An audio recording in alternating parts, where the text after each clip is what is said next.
Magandang gabi Luzon, Visayas at Mindanao. Magandang gabi Pilipinas. Abay, kulang ho kayo. Ngayon po ay araw na ng Friday. Thank God it's Friday, November 14, 2025. Abay, swell day rin. Kami po muna ang inyong mga kasama pansamantala dito po sa Usapang Legal hanggang 7:30 ng gabi. Sa pangalan po ni Attorney Cheryl Adami Molina, ito po si Wina Pearl Hesoro. At ako naman po si Josa Cruzat. Para sa DZRH, una sa Pilipinas, una sa Pilipino.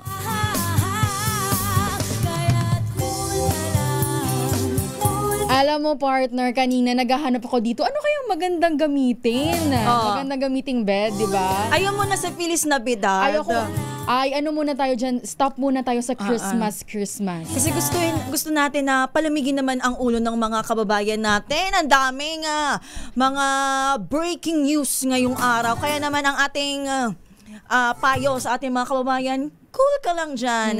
Chillax ka lang muna. Alam mo partner, lalo pa ngayon, Biyernes, uwian ng ating mga kababayan sa kani-kanilang probinsya, di ba? Talagang traffic. Ang mga kababayan natin, mga kasama natin dyan sa SLEX, NLEX o kung saan man po kayong kalsada ngayon. Nata-traffic man kayo o hindi. Abay, cool lang po kayo. Kumukulo na ba ang dugo nyo?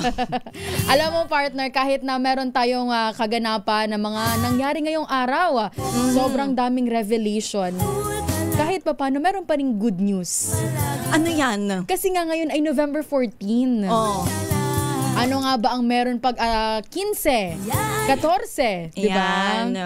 Swell day. Ang ganda ng swell day natin kasi TGIF din siya. Kaya naman, payo natin sa mga kababayan natin na parang nadidrain na sa pagtatrabaho, ay mag-chill-chill lang naman po muna tayo.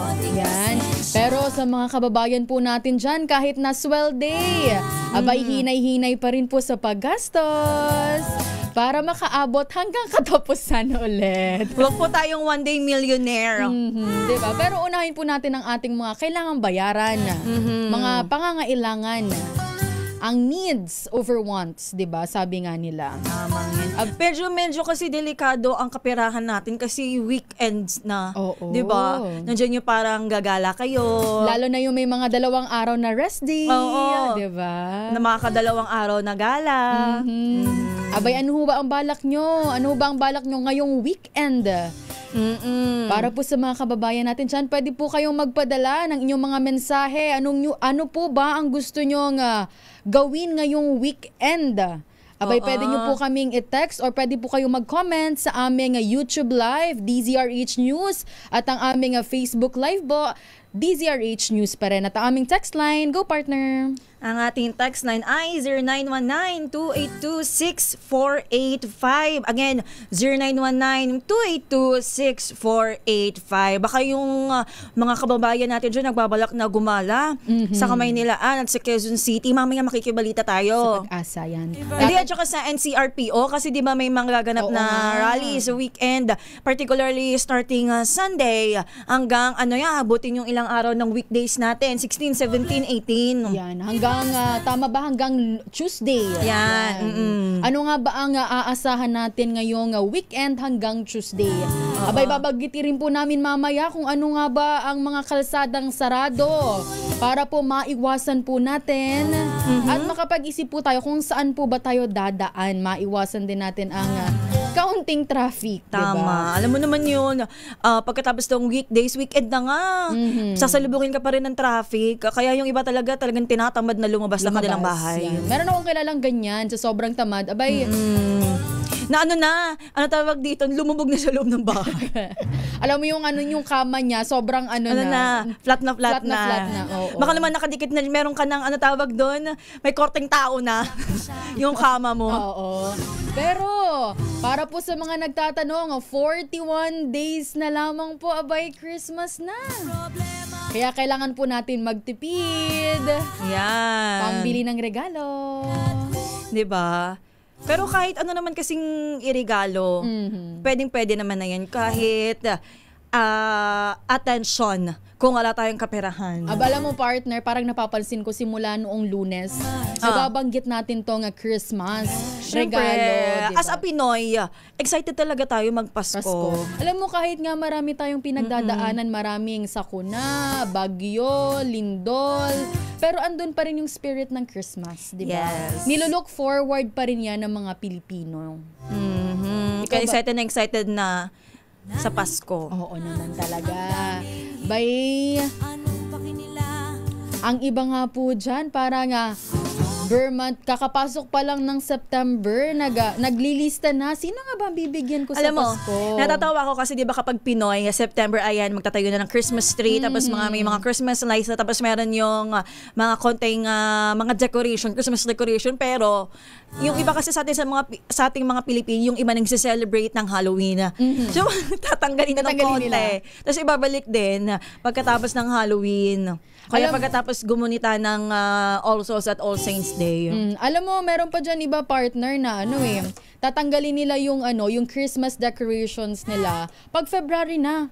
Oo, totoo yan. Diba? Valentine's Day. Alam mo kasi parang yung iba gustong mahaba yung span ng Christmas. Pero dito kasi talaga sa Pilipinas, ang haba ng nakasanayan nating Christmas season.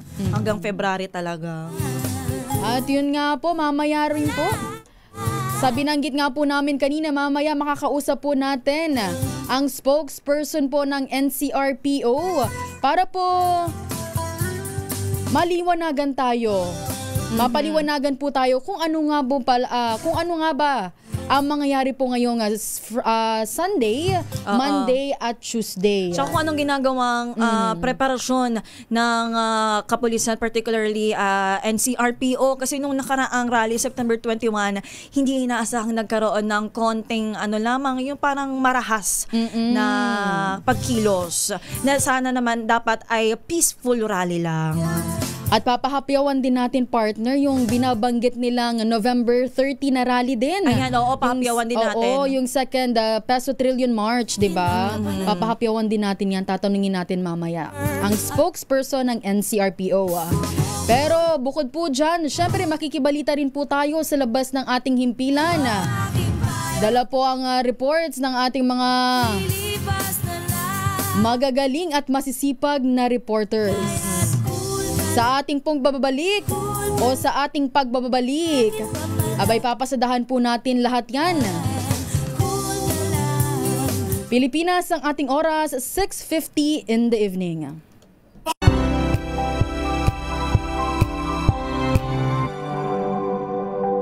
Katulad po ng binabanggit po namin kanina, abay magsasagawa nga po ng rally ang Iglesia ni Cristo at United People's Initiative sa Metro Manila po sa November 16 hanggang November 18. Oo, kaugnay niyan, partner. Nakataas na ang full alert ng NCRPO at upang bigyan pa tayo ng iba pang mga detalye ukol sa paghahanda at preparasyon nitong NCRPO at syempre para sa masiguro ang kaligtasan at seguridad. Hindi lamang ang partner ng mga magrarally kundi mga civilian natin na nasa mga lansangan.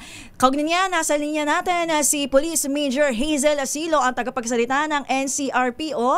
Magandang gabi, Major. Si Wina po ito at si Josa. Magandang gabi po, Major. Magandang gabi po mga ma'am at sa ating mga taga-subaybay. Magandang gabi po. Ayan ma'am, hindi ko na po patatagalin pa. Ma'am, kamusta po ang ating paghahanda para po sa nalalapit na rally po? Yes po, kanina lamang po natapos yung ating final coordinating meeting kasama po yung iba't ibang mga representative ng ating mga regions na tutulong po sa NCRPO para siguraduhin na magiging maayos at peaceful yung ating gagawing 3-day rally dito po sa Quirino Grandstand. So, meron na po tayong nakalatag na 16,664 na police personnel, of which po ay nasa 8,872 yung manggagaling ng NCRPO at mula naman po dun sa augmented po mula sa regions po, Region 1, 2, 3, 4A, 4B, Region 5, PROCAR at National Headquarters, ganun din po sa SAF, magbibigay po sila na may kabuang 7,792 na police personnel. Oo. Major Hazel, maliban po kasi po ang INC ay magtitipon na kung hindi ko nagkakamali ay sa Luneta Park sa Maynila at itong UPI naman ay sa EDSA Shrine at sa People Power Monument naman sa Quezon City. Ano pa pong mga key location sa Kamaynilaan ang tatauhan ninyo? Kasi po yung nakaraang September 21 rally, hindi po maiwasan para nagkaroon ng right word dyan, partner. Para nagkaroon ng riot. Tama po ba yun na Major Hazel Asilo? Yes po, nagkaroon po ng kaguluhan dito sa area ng Menjola. Kaya po isa rin po itong Menjola, CRB Menjola. Sa tatauhan po natin, meron po tayo mga pulis na i-deploy dyan. Maging dito po sa iba pang areas, gaya po sa Ayala Bridge, sa House of Representatives, sa Senate, meron din po tayong ilalagay na tao sa US Embassy. So, hindi lang po dun sa dalawang area, sa People Power Monument at sa dito sa Manila tayo maglalagay at magde-deploy ng tao. Kung baga po, may iba pa pong locations na ikakalat natin itong ating 16,664 na personnel. Ayan. Ma'am, dakuan ko lang po ang organizer po nito nga rally po natin. Nakipag-coordinate po ba sila sa inyo, ma'am? Tapos, ilan po ba ang inaasahan po natin nga dadalo po sa rallying ito? Bali po dito sa ating rally na 3-day rally natin ng INC, may estimated po tayong 1 million na members po ng INC. Ito naman pong sa People Power Monument natin is expected po natin is nasa 300,000 po yung participants po nila. Ano ma'am, kaya naman po ba ang kasi from 16,664 na kapulisan, tapos aabutin ng 1.3. O kasama na yung sa UPI. Kaya po ba proteksyonan ng mga tauhan, ang mga PNP personnel itong gaganaping kasadong 3 araw po kasi ito, ma'am, hindi lang naman isang araw. Yes po, kaya po naka-full alert po ang ating NCRP o simula po bukas ng 12 noon. Kaya po kung halimbawa man nakulangin yung ating nakalatag ng CDM personnel, actually ito lamang naman po ay CDM personnel. Hindi pa po kasama yung ating ibang personnel para sa anti-criminality operations. So ito lamang po yung CDM. So meron pa po tayong ibang personnel na nakakalat po sa buong Metro Manila. Kumbaga meron po kayong mga naka-standby pa in case man na kailanganin po natin. Yes po, tama po kayo. So lahat po naman, hindi lamang po NCRPO ngayon ang naka-alert. So marami pa naman po yung mga nakapaligid ng mga region sa atin is willing po sila na magdagdag ng tao kung sakaling kailangan pa po natin ng dagdag reinforcement. But since ito naman po ay nangako naman po itong ating mga organizers na ito ay magiging peaceful rally at sila mismo ay sisiguraduhin nila na magiging maayos at peaceful itong kanilang gagawing pagtitipon. Umaasa po kami na itong ating nakalatag na deployment is magiging sapat naman po. Ayun, ma'am, kalimitan kasi kapag ganito nakatutok ang kapulisan sa mga ganitong, halimbawa itong kilos protesta na ito, of course, di ba, nung mga nakaraan, particularly kapag holiday season, tapos para nakikita ng mga kriminal na tutok ang kapulisan dito sa bagay na ito, nakatutok pa rin po ba or parang paano po maiwasan yung ibang krimen na maaaring mangyari during this 3-day protest, ma'am? Yes, ma'am. Gaya po ng nasabi ko, yun pong ating binanggit na bilang is para sa deployment lamang po for CDM. So yung ating pong separate po yung deployment natin for anti-criminality. Ito po yung usual na natin na naka-deploy daily po. May mga protest rallies man po o wala. So bukod pa po yung ating mga naka-deploy for checkpoint, border control points, yung ating mga nagpapatrol, nagro-ronda sa ating mga barangay, sa ating community, is bukod pa po yan dito sa ating nakadeploy, dito po sa mga areas na babantayan natin na magkakaroon ng mga pagtitipon. Ayun. Major Hazel, baka po may nakikinig po sa atin na dadalo po sa rally natin, sa 3-day rally. Ma'am, ano po ba ang mga ipinagbabawal po nating dalhin? O meron po ba tayong ipinagbabawal na dalhin para po dito po sa ating 3-day rally? Una po, wag na po sana tayo magdala ng although 3 days po ito, hindi po natin maiiwasan na magdala po tayo ng gamit at ng malalaking bag. So, magdala po tayo ng gamit pero yung hindi po nakatago, kung hangga't maaari po yung see-through na mga lalagyan ang gamitin natin para po mas madali po sa inspection. Pinagbabawal din po ang pagsusuot ng mga mask nagaya po nung nakaraan na September 21 na rally. So meron po tayong, may mga inilabas din naman po na do's and don'ts doon po sa mga nakuhang permit ng ating mga organizers. So ang lahat ng ito po naman ay sasabihin man po sa kanila, nung kanilang mga organizers. Ang papanawagan lamang po namin sa ating mga sasali dito sa ating mga protest rallies na ito at sa peaceful rally ay panatilihin po natin ang disiplina at respeto. Ang inyo pong kapulisan ay nandyan para tsakin na ang bawat isa po ay magiging ligtas. Hindi po kami kalaban. Kami po ang mga galaga sa inyong kaligtasan. Major Hazel, matanong ko na lang din, ito bang mga magrarally na ito ng 3 araw, ay wala po ba silang uwian na sa kanilang pwesto o para may particular hours lamang sila na nandyan? Based po dun sa permit na nakuha nila, sila po ay 3 days na nandun. Allowed po sila from Sunday ng 6 a.m. hanggang 7 p.m. po ng Tuesday. So, probably po doon sila magstay. Kumbaga po, parang vigil na rin po ang mangyayari po doon sa kanila. Ayan. Partner, matanong ko na lang din muna bago. Ang PNP po, NCRPO, naka-maximum tolerance po ba? Kasi hindi naman po natin maiiwasan na magkaroon nga po ng kaguluhan, hindi natin inaasahan. Kasi kahit yung mga kasapi nitong grupo na INC at saka nitong UPI, ay may baka mayroon namang sumingit. Yes po, kami naman po sa NCRPO, pinag-utos po ng aming regional director ang mahigpit na pagsunod po sa police operational procedures at pagbibigay diin po sa human rights-based policing, lalong-lalo na rin po dito sa maximum tolerance. Ngunit kung sakali po na magkaroon tayo ng mga hindi inaasahan or yung pong kaguluhan, meron po kaming nakadeploy na mga arresting team na sa pong mag-iepekto ng arrest kung sakali man po na mayroong manggugulo para po masiguro na yung po mga hindi makikigulo dito sa kanila is mapoprotektahan naman po namin. So, ito po ay peaceful rally kung kaya po yung ating mga arresting teams ay nandyan para siguraduhin na magiging peaceful po ang ating pagtitipon na ito. Ayan. Nabanggit po natin na Major Asilo na dun po sila matutulog sa kung saan man po sa Luneta, kung saan.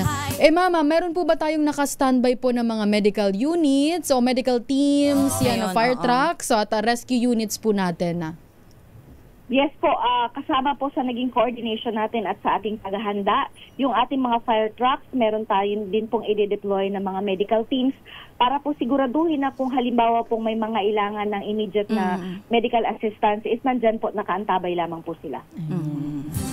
Major Hazel, mapuntahan na lang din natin kasi parang merong part 2. Ang trillion peso march sa November 30, if I'm not mistaken. Tama linggo po, Mama? Rin yan, linggo.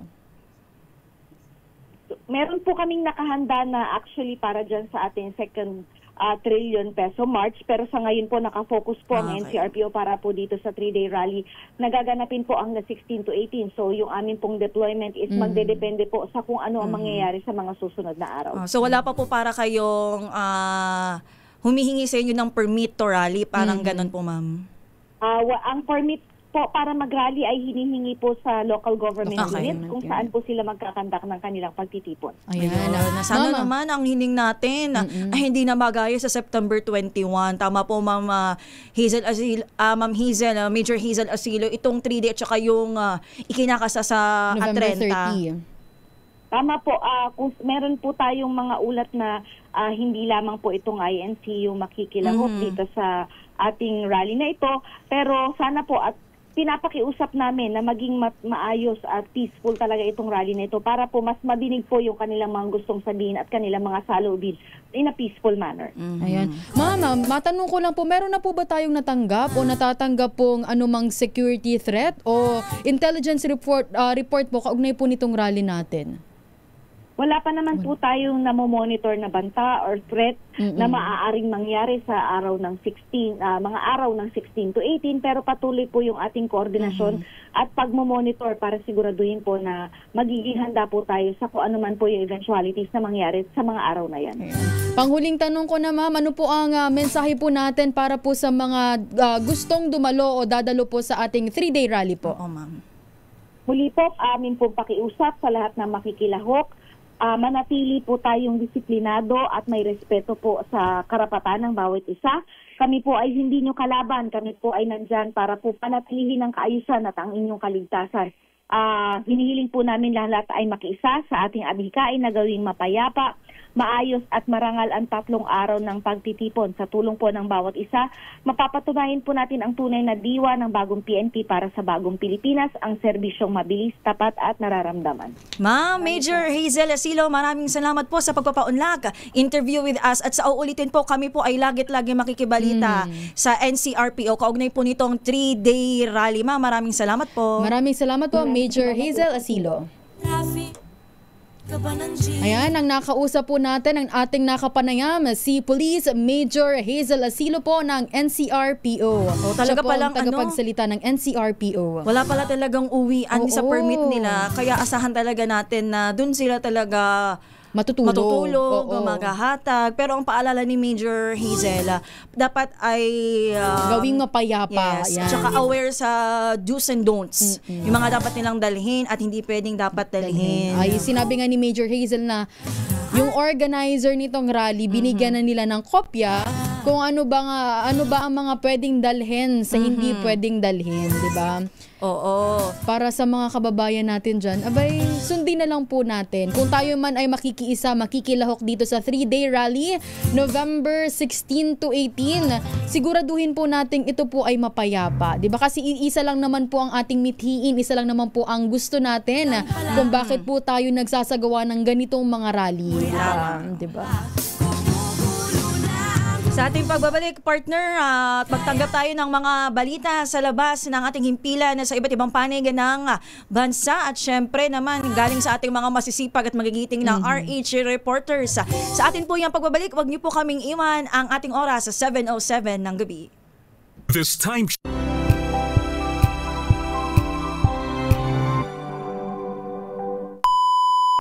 Alas 7:12 na po ng gabi. Tayo po muna ay makabalita sa labas ng ating himpilan dahil ang Bacoor at ilang business sector nagtulungan sa pag-angat ng Digital Economy Hub. Ang buong detalye sa report ni RH27 Noche Cacas. Noche? Diyosa at Winaper, nagsanib puwersa ang Bacoor City LGU at Grab Philippines para lalong mapabilis ang pag-angat sa mga digital economy hub sa lalawigan ng Cavite. Inilunsad ang Grab Asenso Digital Diskarte Program sa lalawigan. Layunin ng programa na sanayin ang libo-libong maliliit na negosyo sa paggamit ng mobile first marketing, artificial intelligence tools at digital payment solutions sa pamamagitan naman itong tech at AI learning karaban. Nabatid na nakapagtala ang Grab ng masiglang digital adoption sa Cavite, kung saan tumaas ng 72% kada taon ang bilang ng MSME partners mula 2023 hanggang 2025. Umangat din ng 152% ang demand sa Grab food deliveries ngayong taon kumpara nitong nakalipas na taon. Sa ngayon, 30% ng lahat ng Grab food 5-star Eats merchants sa Greater Manila ay nasa Cavite. Inilunsad rin ang tap and scan to pay feature na nagbibigay daan sa mga MSME na tumanggap ng credit card at QR PH payments gamit lamang ang NFC-enabled smartphone, at inaalok rin ang Merchant Quick Cash Loan para sa dagdag puhunan at iba pa. Nasa 200 business owners ang dumalo sa Grab Asenso Caravan na labis nilang pinasasalamatan sa naturang siyudad. Noche. Sa 20... Noche, maiba ako. Kamusta ang daloy ng ating trapiko? Abay, sa iyong pag-iikot, meron bang traffic ngayon? O hindi natin maiwasan, meron talagang traffic? As usual na yung pagkaganitong weekend Friday Oo nga pala, Oo, Friday kasi. ngayon, oo. Pag Friday, Wina at Diyosa, talagang noted na yan na talagang matraffic yung kakalsadahan sa Manila. Pero mag-ingat din tayo dahil sa kanina sa may bandang Cavite ay umaambon ngayon. Pero dito, Noche, sa iyong pag-iikot sa Metro Manila, hindi naman umuulan o wala namang pag-ambon. Hindi naman. Wala naman. Sana nga tuloy-tuloy. Ayan. Pero malamig na yung panahon na Wina Pearl at ihanda nyo na, Diyosa. Ang alin? Yung mga pang regalo. Wow, akala ko pangyong. Payong. Abay kami nga dapat ang mag-ready. Mag-ready kami ng panghingi sa iyo. I-ready na lang ang aming pang. Wala akong maisip.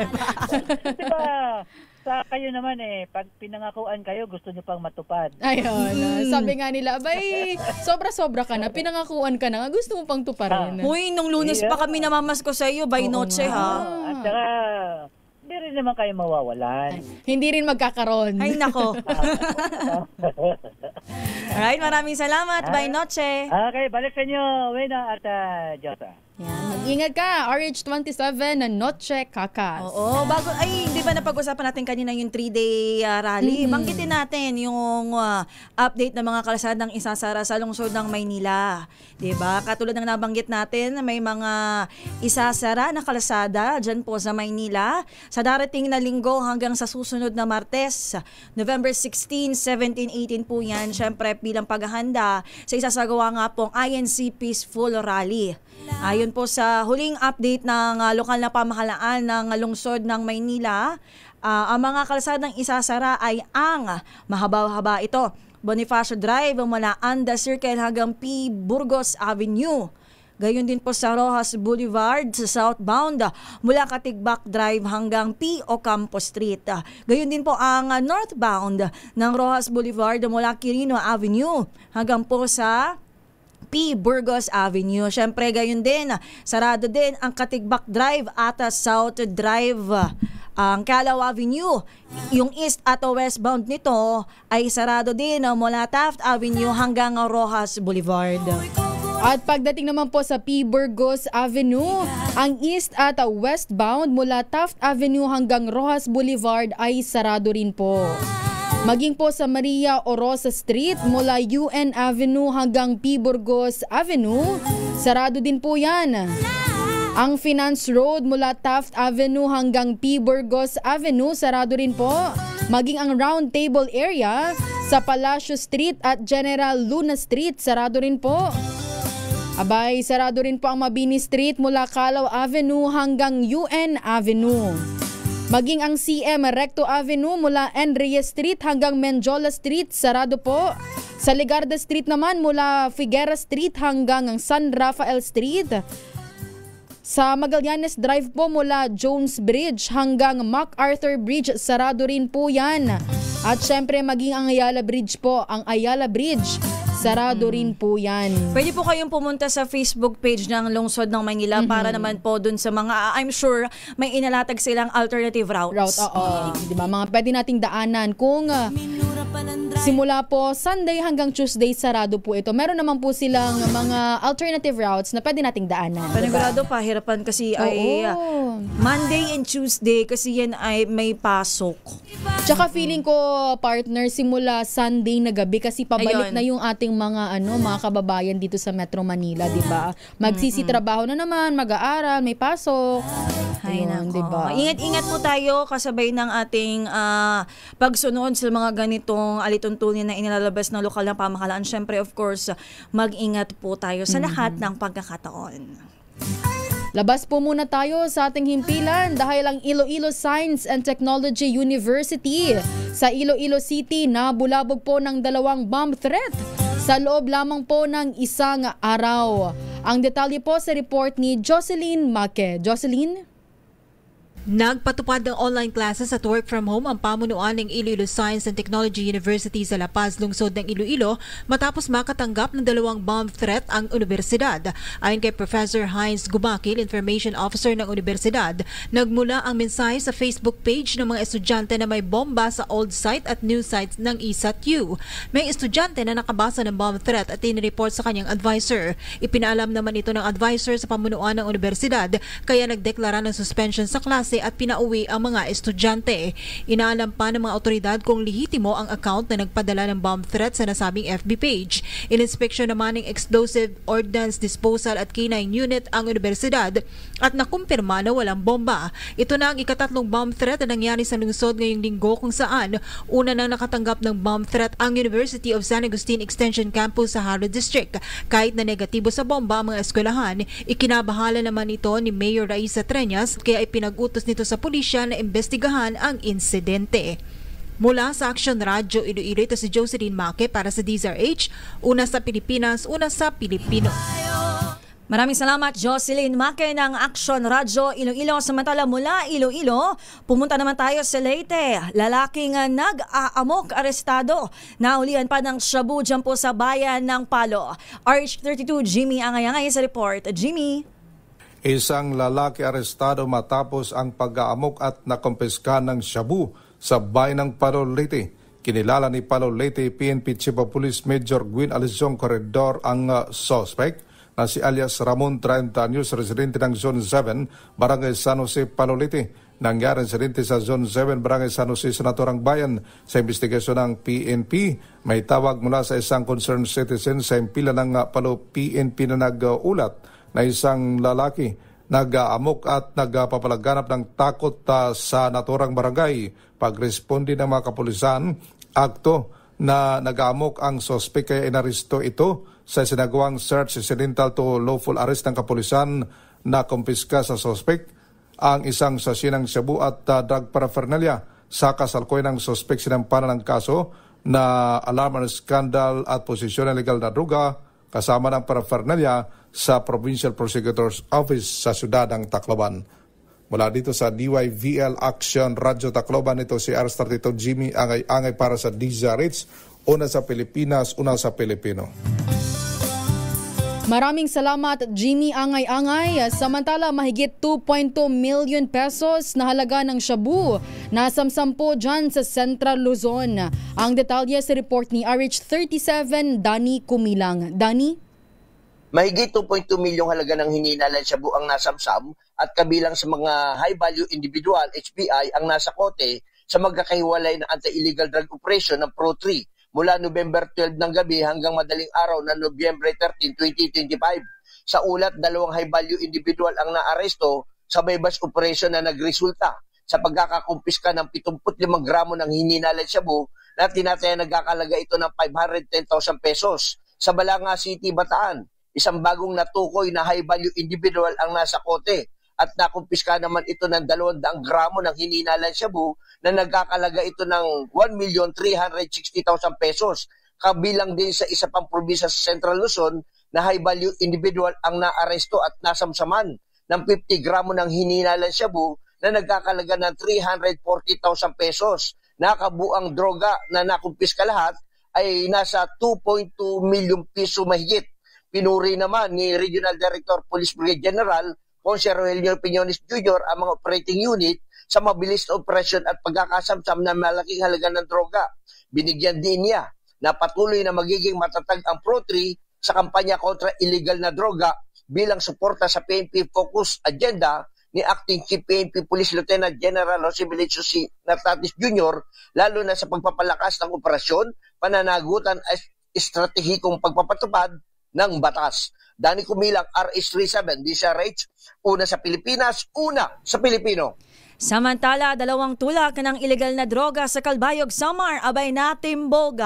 Pinaghinalang siya po naman na kumpiska. Sa detalye RH34, Jane, ang Galit Bantayan, Jane. Arestado sa Calbayog City sa Samar, sa Purok 3, Barangay Obrero, ang 2 tulak ng ilegal na droga. Ayon sa report ng PNP Calbayog, ang 2 ay kinilala sa kanilang mga alias sa Sijof, isa itong street-level individual, 30 taong gulang, residente ng Purok 3, Barangay Obrero, Calbayog City sa Samar, at isang nakilalang si Alice Chad, isa ring SLI, 25 taong gulang, residente na nasabing barangay. Timbog ang 2 sa drug buy-bust operation matapos ng surveillance at makakumpirma ang pagbibinta ng illegal na droga.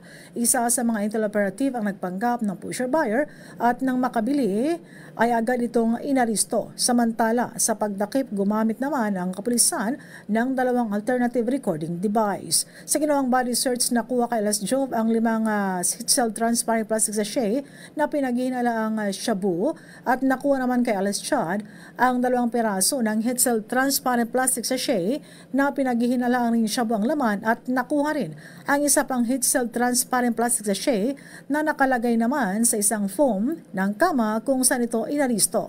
Ayon sa Calbayog PNP, kabuang nasa 27,000 pesos ang halaga ng mga nakumpiskang droga.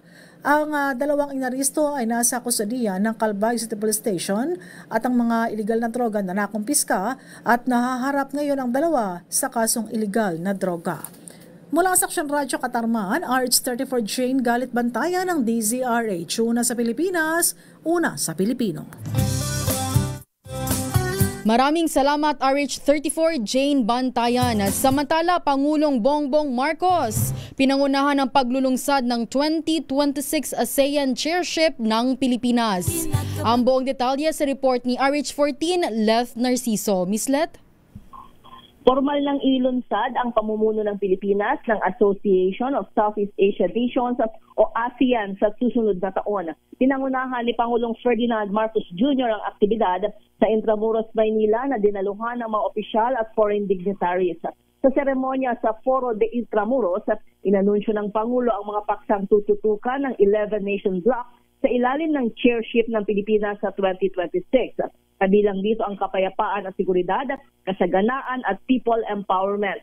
Binanggit rin ni Pangulong Marcos kung saang mga lugar gaganapin ang mga pagpupulong kabilang ang Maynila, Cebu, Bohol, Boracay, Lawag, Iloilo, Tagaytay at Clark. Kasabay ng national launch, ipinakita na ang official logo ng ASEAN 2026 na itinampok rin sa SMOA Globe sa Pasay City. Tema ng ASEAN 2026, ang Navigating Our Future Together. Ito si Leth Narciso para sa DZRH. Una sa Pilipinas, una sa Pilipino. Maraming salamat RH14, Miss Leth Narciso. Hoy, partner, batiin naman natin yung mga nakatutok sa atin sa ating YouTube at Facebook Live. Hoy, unang-una na, syempre, lagi number 1 nakatutok sa DZRH, anumang programa. Si Miss Teresita Atienza. Sabi niya, ay, bukas daw ay nasa bahay lang sila. Linis-linis ng kwarto. Oo nga, kailangan natin maglinis. Tsaka hindi naman kailangan kapag every weekend lumabas ka. Kailangan mo din magpahinga. Pahinga, yan. Magandang gabi din kay Sir Melvin Letrodo. Yan, domo arigato daw. Ano yan? Yun lang. Ay, okay ka na, partner. Yan. Uy, sige, wait lang. Batiin ko lang yung family ko dyan. Sa Lucena City, of course, palagi nakatutok si Mama Vicky Cruz at saka syempre sa aking mga sisterets, sisterakas, kay Aubrey at kay Ate Joy. Syempre sa aking mga pamangkin, kay Rap Rap, Ellie, Arnie at kay Tara. Ako naman. Unahin ko muna ang mga nag-comment sa ating Facebook Live. Magandang gabi po kay Josephine Garimbao, watching from Michigan. Wow. May magandang gabi din po kay Jerry Sumagaysay. Good evening po. Listening. Wow. Magandang gabi din po kay Rosalina Abonite, kay Bing Cledera. Magandang gabi din kay Ivy Gutierrez, listening from Tayog, Pangasinan. Magandang gabi din po kay Romel Livid. Blessed and peaceful Friday pa rin and weekend po sa ating lahat. Yeah. Magandang gabi. Diyos marahay na banggi po sa mga taga Bicol, lalong-lalo na sa aking nanay at tatay. Nanonood sila dyan. The Ticol, Sarsagan City. Hello po. Hello, kain na kayo. Ano ba ang ating dinner? Uy, sarap. Yan. Nag-break ka na ba? At dito na ho nagtatapos ang isang oras nating talakayan, kwentuhan at balitaan. Sa pangalan pa rin po ni Attorney Cam, Attorney Cheryl Adami Molina, kami po ang iyong nakasama. Ito po si Wino Pearl Hesoro. At ako naman po si Josa Cruzat. Para pa rin po sa DZRH, una sa Pilipinas, una sa Pilipino. Happy weekend! Yan. Thank God it's Friday!